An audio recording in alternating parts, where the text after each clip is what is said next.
time to fire up the studio and put another plugin to the test. Today I'll be featuring Intensity from Zynaptiq. Will it hold its own or get squeezed out? Find out next in Plug In, Plug Out.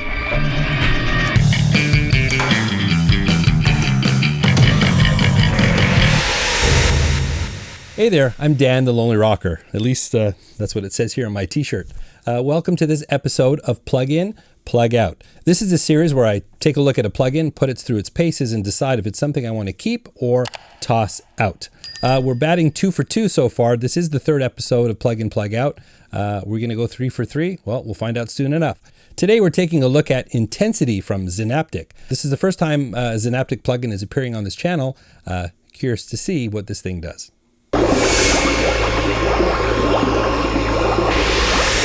So, Intensity. What is Intensity? Well, according to Zynaptiq and their website, Intensity is a new kind of audio processor for mixing, mastering, and sound design, built on techniques typically found in facial recognition algorithms. Intensity brings out a sound's inherent detail, increases its perceived loudness and density, and adds insane amounts of clarity. So this seems like a plugin that falls into a category of what I call algorithmic plugins. These are designed to receive a signal. There's some sort of dynamics processing. It's not compression on its own, though I'm sure compression is part of the algorithm. I'm sure there's EQ. I'm sure there's some kind of stereo processing, a bunch of whole things thrown into the mix. But it's algorithmic because it responds to material that it's fed. So it's not like a flanger, you turn it on and you get a certain kind of flanger. No, it is reactive to the material and, kind of under the hood magic, so to speak. So if you're kind of old school and used to EQs and compressors and you want to know exactly what they're doing, this type of plugin, that's not what it does. It's actually meant to enhance a final mix. So you've got your mix to a point or as far as you can take it, and then you can throw something like this on your master bus for that last level of processing. Well, the best way to understand what it does is let's plug it into a track and take a listen to it.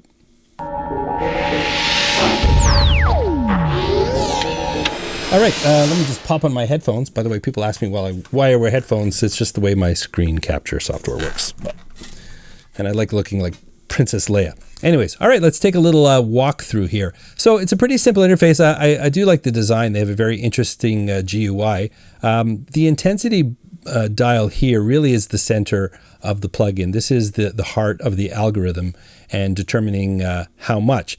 So just for starters, let's just turn it on. I'll start in bypass. We'll take a listen and then we'll pop on the plugin.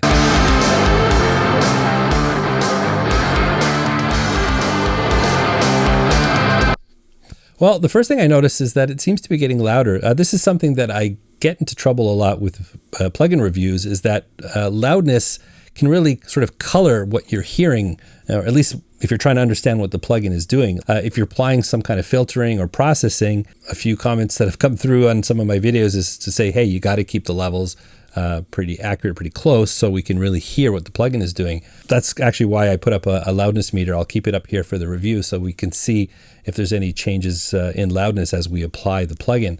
There is a level compensation feature here, which is supposed to keep those levels pretty even, though I assume there's a lot of different factors in play here, like the setting of the dry-wet mix, which you have here. Right now it's on full.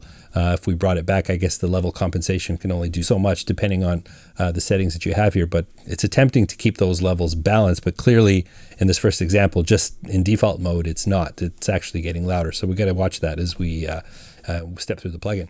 Anyway, so the intensity being the heart of the algorithm and how much we want to put in there. So there's the other dial here is the bias setting, and this bias setting relates to the bias curve. That's just an EQ curve, which determines where in the spectrum that we want to apply the processing. So I think an easy way to understand that, there's a high shelf setting here. So this will apply that we're going to get more effect in the higher frequencies and little to none, in the mid to low frequencies. So let's take a listen to that.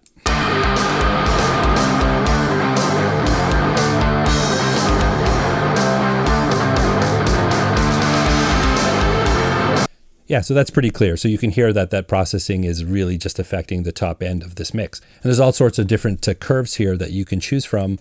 We'll just pick another one randomly and take a listen.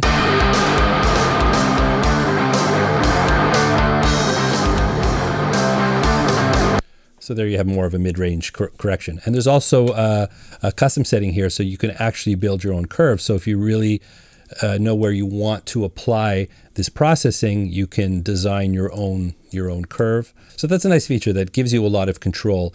You're not just letting the algorithm take over and do what it wants. You're actually controlling where you want to apply that processing, and that really is a helpful feature. A couple other features here, and there really isn't a lot of them here. I mean, you've got a dry-wet mix, which is pretty standard in a lot of plugins. So if you want full processing, the entire signal is actually the process signal, or you can blend it back with your original signal.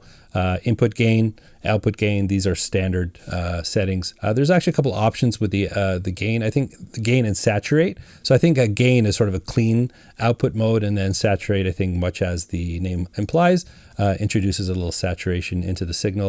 I'm guessing a little bit, but that makes sense to me. We have a number of presets here. Not always a solution to your problem, but it's always a good way to take a look at them just to see what the developers are thinking. I talk about that in other reviews. If you're just getting into a plugin for the first time, it's actually not a bad idea to go through the different presets just to see what the developers are thinking. Like here, saturate by 3 dB only. Well, there, I guess the output is set to saturate. Gives you a good idea what the developers were thinking when they developed this plugin.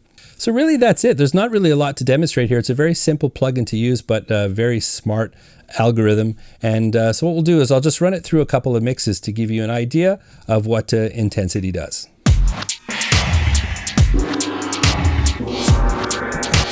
Okay, so I've got 3 examples that I want to share with you. All of these mixes have issues, and I'm not expecting to really fix the problems completely with the plugin, but I wanted to address some specific issues with each mix. In this first one, if you take a look at the plugin here, the mix just seems to be missing a lot of energy in the bottom end. So I'm using the low frequency shelf curve, and the intensity is set pretty high, as well as the bias, really just looking to push the energy in the bottom end. Let's take a listen.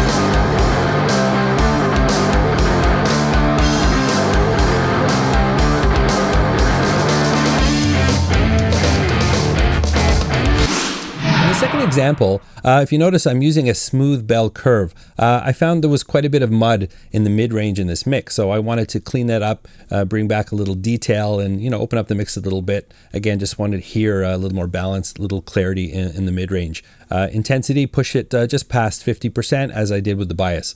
Let's take a listen.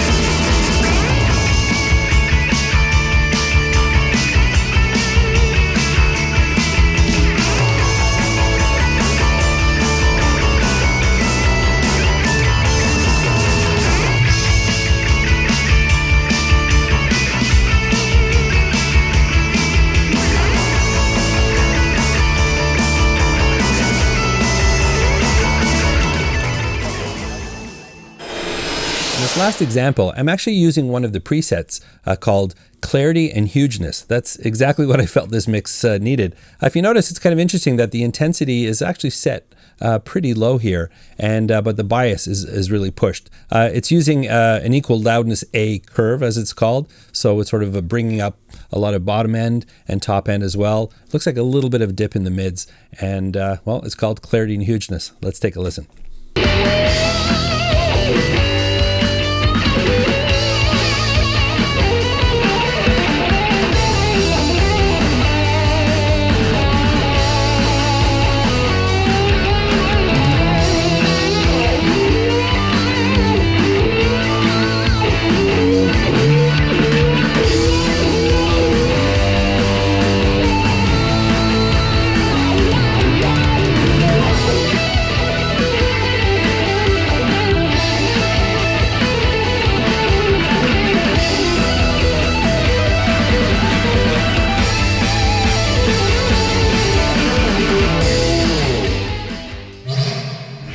the verdict is in. Before I give it to you, I just want to share some of my thoughts on this plugin. I'm a big fan of plugins like this. You know, when you take your mix as far as it can go and you feel that it's missing something, a plugin like this is great to sort of, you know, that last 1 or 2%, just to lift it up, create some quality, some character. There's a number of different ways to achieve this, sort of in different ways, whether you're using, you know, saturation, tape saturation, tube saturation, some kind of spectral dynamics plugin. I've covered all of those on this channel. It's a great tool to have on your master bus for that, just that last coat. One thing you have to be careful with is that it's not going to fix your mix. And you need to understand that, is that if you're having trouble with a mix and you think you can throw a plugin like this on there, it's not going to fix a bad mix. You got to have good balance. If your mix is almost there and it needs a little bit of a lift, that's what a plugin like this is designed to do. They're calling it, you know, facial recognition technology, whatever it is. It's just a fancy words to apply to their algorithm that's processing your signal based on a number of factors. It does give you good control, so you can apply the processing to the parts of your mix that you feel really need it, and I like that. The custom curves and that are really, really great. And it's a good quality plugin. But something that is really important to note in evaluating this plugin is the price. It's $379 US. That translates into almost $500 in my Canadian bucks. That's a lot of back bacon for a plugin. So if you're going to charge that kind of money, you got to make sure that you're really delivering the value. And that's something I'm a little bit hung up on. I looked at a bunch of other different plugins at different price points. I've even had conversations. I did a great video with a plugin developer. I'll put a link in the description if you want to check it out, where we actually talked about what is the value of a plugin. And really, that's up to you. But really, at almost 2 times the price of my DAW, I got to really think about it. Is it giving me the value that I seek? So the first thing that I'm going to say is this is not being developed for the home studio enthusiast. So right there, I'm going to have to give it a big X. We've broken the streak. This is our first plug out, and I'm sorry, but this is not a disrespect to the plugin itself.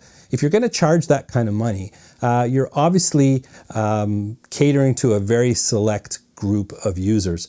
But even at that price point, there's some top shelf plugin makers, and I'll use iZotope as an example, and I have no affiliation. I haven't even reviewed iZotope here on my channel. But if you look at their Ozone or their music production bundle at about $299, you know, often on sale, maybe $399. I used to think that was expensive, but it's a whole suite of plugins, and it does incredible processing, and it's got an incredibly smart algorithm, and it's a plugin that you're going to use all over your projects, and definitely use it for mastering. And I use those plugins every single day on all of my tracks, and for, you know, $299+ I get a lot of use out of it. But for this kind of money, personally, I can't justify it. It really says something about their plugin. If they're selling it at this price, then I got to tip my hat to them, because it's a good plugin. There's absolutely no doubt about it. It's a well-designed plugin. I love the interface. But that's a lot of money for one plugin. And I guess I have to say it's not being designed for the home studio enthusiast. If you're a pro and you've got an unlimited budget and you're spending a lot of money on software, hardware, and things like that, obviously this is going to cater more to those professionals. But even in that case, I'd argue if you're really that good, you know, I'm sure you're achieving things like this on your own, and maybe you don't need this kind of processing. I don't know. Again, I don't want to disrespect this company. I don't know them. This is my first time checking out one of their plugins, and I'm really impressed with the design of the plugin, and the quality of the plugin is really good. But it is very, very expensive, and personally, I just don't think I'm going to get the value out of it for that money. So unfortunately, we're going to have to send this one packing. But you know what? Who am I? They do offer a 14-day free trial. I highly encourage you to go try it for yourself and see if it's something that you'd find useful. And if you do check it out, just let me know in the comments.